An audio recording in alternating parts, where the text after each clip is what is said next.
GST council द्वारा automobile sector में GST दरों में कटौती किए जाने के बाद देश भर के ग्राहकों और कारोबारियों में खुशी की लहर है। कार, बाइक, बस और ट्रैक्टर समेत कई वाहनों की कीमतों में 8.5% तक की कमी आने की संभावना है। विशेषज्ञों का कहना है कि सरकार का ये कदम न केवल उद्योग जगत को राहत देगा बल्कि आम उपभोक्ताओं को भी सीधा फायदा मिलेगा। दरअसल जीएसटी काउंसिल ने ऑटो सेक्टर के प्रोडक्ट्स को 5, 18 और 40% के 3 अलग-अलग स्लैब में रखा है।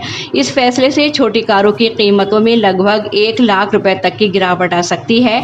त्योहारी सीजन के मद्देनजर इस निर्णय को ऑटोमोबाइल इंडस्ट्री के लिए गेम चेंजर माना जा रहा है। छोटे शहरों और कस्बों में वाहनों की मांग में तेजी आने की संभावना जताई जा रही है।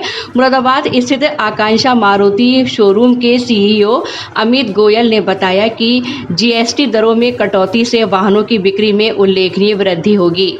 उन्होंने कहा कि सरकार के इस फैसले से ग्राहकों को बड़ा लाभ मिलेगा।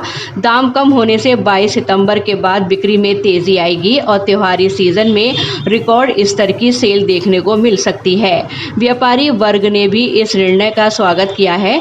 कारोबारियों का कहना है कि सरकार का ये कदम आमजन के हित में है और इससे आर्थिक गतिविधियों को बल मिलेगा। उद्योग विशेषज्ञों का मानना है कि जीएसटी सुधार से एक ओर जहां ग्राहकों की जेब पर बोझ कम होगा, वहीं दूसरी ओर ऑटोमोबाइल कंपनियों को बाजार में नई जान फूंकने का मौका मिलेगा। सरकार ने जो डिसीजन लिया है फेस्टिवल सीजन को देखते हुए बहुत अच्छा डिसीजन लिया है। कम से कम कहते हैं 10% जो जीएसटी कम हुई है कि गाड़ी में जैसे हमारी मारुति के अंदर सारी स्मॉल कारें आती हैं उस पर 10% का जीएसटी कम हो जाएगी। इससे एक कार पे 50 से 60 हज़ार रुपये का डिफरेंस आएगा।